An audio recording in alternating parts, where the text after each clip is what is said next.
Mga ka-sports, paano kung sabihin ko sa inyo na posibleng mabuo ang pinakadelikadong triple tower sa buong Asia? Kai Sotto plus AJ Edu plus QMB. Isang kombinasyon na pwedeng magbago ng power ranking ng Asian basketball. At hindi lang yan, kinakabahan na daw ang New Zealand sa lakas ng suporta ng mga Pinoy fans. At sa PBA, isang matinding strategy ang bumasag sa TNT kahit naka 53 points pa ang kanilang import. Kung trip mo po ang ganitong content, paiwan ng follow at pa-subscribe na din. Tara po, simulan na natin.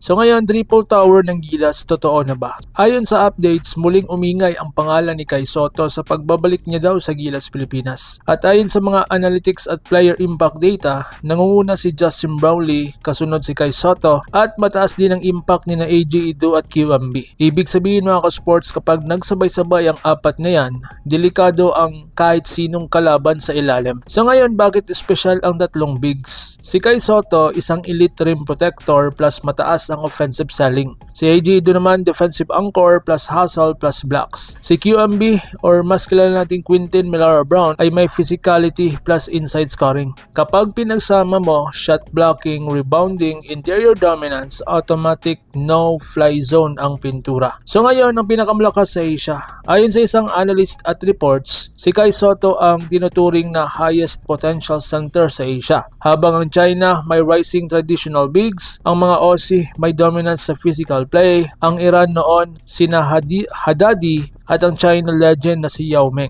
Ngayon ang tanong, handa na ba si Kai na kunin ang trono bilang best center sa Asia? So dito naman tayo sa New Zealand, nag-aalala daw sa mga paparating na Pinoy fans. Ito po ang pinaka-interesting mga ka-sports. Ang New Zealand Tall Blacks mismo ay humingi ng suporta sa kanilang fans. Bakit? Dahil inaasahan nilang dudumugin daw ng Pinoy fans ang kanilang arena. Posibleng maging home court ng Gilas kahit nasa New Zealand. Alam naman natin na kahit saan sa mundo, malalakas ang Pinoy crowd at napakadaming mga OFW dun sa New Zealand, especially mga Pinoy. Psychological advantage agad ito para sa ating national team. So ngayon, balikan natin ang match-up ng Magnolia versus TNT. Masterclass daw ni LA Tenorio. Lumipat naman tayo sa PBA. Isang napakatalino at kakaibang strategy ang ginawa ni LA Tenorio laban sa TNT tropang 5G. Alam nilang hindi nila kayang pigilan ng import na umiscore ng 53 points. So ano ang ginawa nila? Pinabayaan nila ang import. So ngayon, pick your poison strategy explained. Sa halip na pigilan ng superstar, tinarget nila ang locals. Sila Jason Castro na pigilan, RR Pugoy, tahimik. Sila Mikey Williams, heading, limited impact.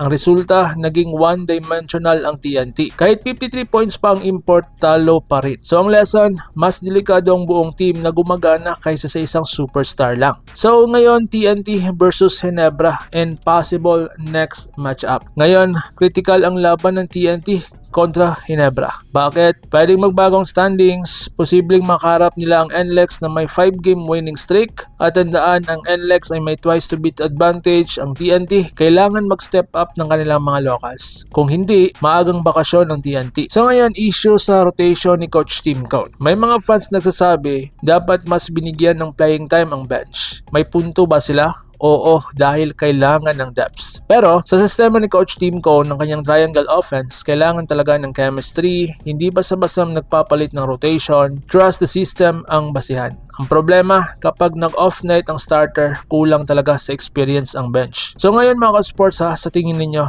kaya bang dominahin ng Kai plus AJ Edu plus QMB ang buong Asia? At tama ba ang ginawa ng Magnolia na pabayaan ng import? Comment your thoughts below at babasahin ko yan. At kung gusto mo pa ng ganitong analysis, like, subscribe, share para updated tayo pareho sa mga ganitong uploads. Maraming salamat at mabuhay ang Gilas Pilipinas. Sports, kung hilig ninyong bumili ng mga Gilas jersey, Gilas accessories at mga gamit na pang basketball, habang nanonood po kayo sa aking mga videos, kindly check this basket on this lower part ng ating video at magpa-pop up yung ating mga items sa gilid. Mga legit po yung mga items dyan, and see to it po na makabili po kayo ahead of time kasi meron po yung mga discounts and mga promos depende po sa seller. And also, kunting suporta din as a content creator po. Salamat!